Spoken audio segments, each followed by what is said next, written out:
Para entender mejor algunas cuestiones gramaticales relacionadas con el tema del sexismo en el lenguaje y que continúan, digamos, cuando veamos la cuestión de algunas propuestas de lenguaje inclusivo, vamos a detenernos un momento en cuestiones gramaticales y en la definición de género y sexo para la gramática.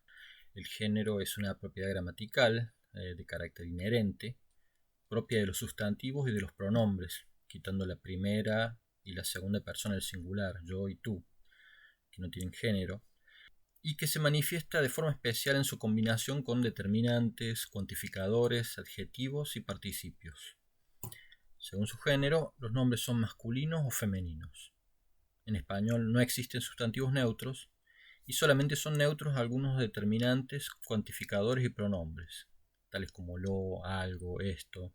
Los sustantivos neutros, como decíamos, no existen en español, sino que se forman a partir de adjetivos sustantivados, como por ejemplo lo bueno. En lo bueno de esta ponencia es que aprenderemos algo de gramática. Cuando los nombres denotan personas o animales, presentan variaciones de género relacionadas con el sexo biológico. Así, por ejemplo, con niño y niña, gato, gata. Pero en los demás casos, que son la mayoría, el género no guarda relación alguna con el sexo, y su función es marcar la concordancia entre el nombre y otras clases de palabras con las que se combina, como los determinantes, los cuantificadores, los adjetivos, los participios. Así, por ejemplo, la lucha, nuestro profesor, aquellos años de la pandemia, los libros nuevos, las obras más conocidas de ese autor. Es decir, género y sexo son dos nociones que se relacionan, pero que no se identifican ni coinciden, puesto que el primero es de carácter gramatical, mientras que el segundo constituye un rasgo biológico. Todos los nombres poseen género, todos los sustantivos, con independencia de que se refieran a seres sexuados o no. Muchos de los nombres que designan seres sexuados son invariables en cuanto al género, son los llamados epicenos, como abeja, avestruz, calamar, gaviota, golondrina. En algunos sustantivos la diferencia de terminaciones no establece una oposición de sexo, como por ejemplo en cesto y cesta, huerto y huerta, manzano y manzana, sino que aportan valores semánticos diferentes, como pueden ser diferencias de tamaño, o árbol y fruto, etc. Entramos ahora a uno de los puntos que nos interesa especialmente, que es la marcación de género gramatical. El género no marcado es el género que puede utilizarse ocasionalmente para referirse a palabras de otro género. En español el género no marcado es el masculino. Si decimos los españoles dedican 2 horas y cuarto diarias menos que las mujeres a las tareas del hogar, queda claro que nos referimos a los varones nacidos en España. Pero si decimos los españoles son más simpáticos que los franceses, nos referimos indistintamente a los varones y las mujeres de España o de Francia. El género marcado es el género que no puede utilizarse nunca para referirse a palabras de otro género. En español el género marcado es el femenino. Por ejemplo, si decimos las españolas dedican 4 horas diarias a las tareas del hogar, queda claro que nos referimos a las mujeres de España. Pero sigamos con la clasificación de los sustantivos según la categoría del género.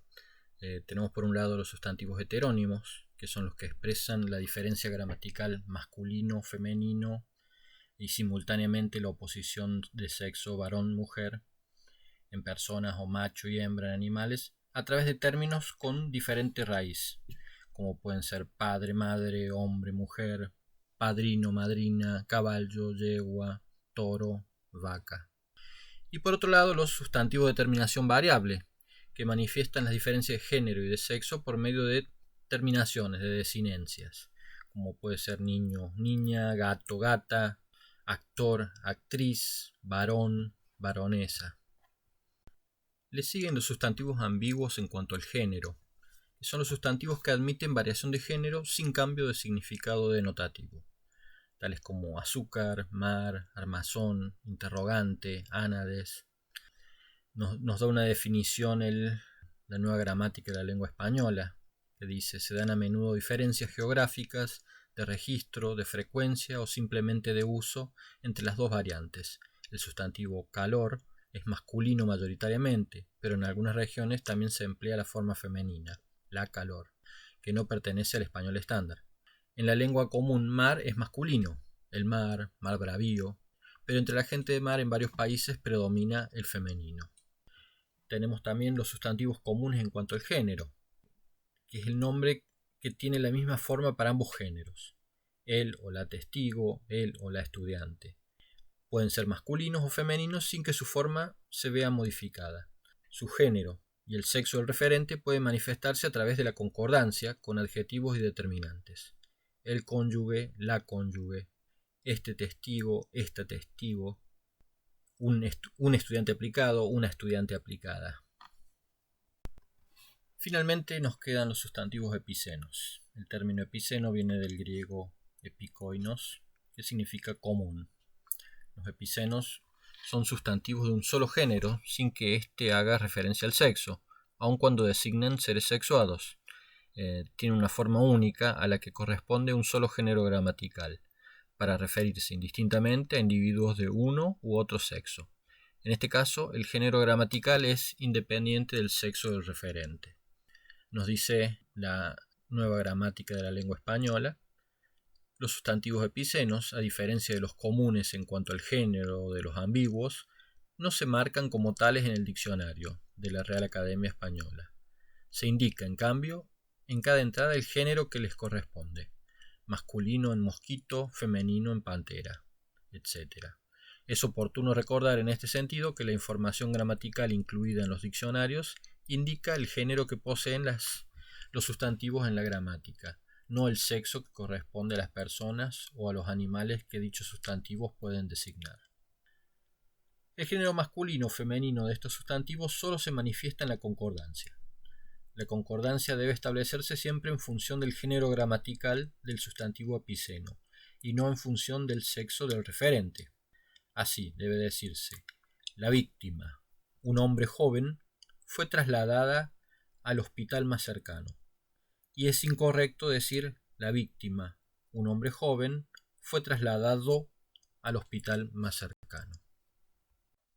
Además de algunos epicenos que hacen referencia a seres humanos, como la víctima, la autoridad, el emisor, la persona, son frecuentes entre los nombres de animales, como el avestruz, la cobra, la abeja, la pantera, el puma.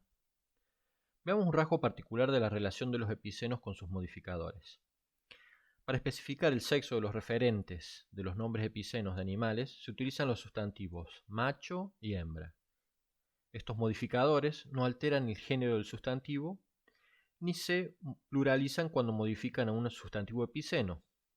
Así, por ejemplo, decimos el hipopótamo macho, el hipopótamo hembra, esa avispa macho y esa avispa hembra, las panteras macho, las panteras hembra, o también muchos avestruces macho, muchos avestruces hembra.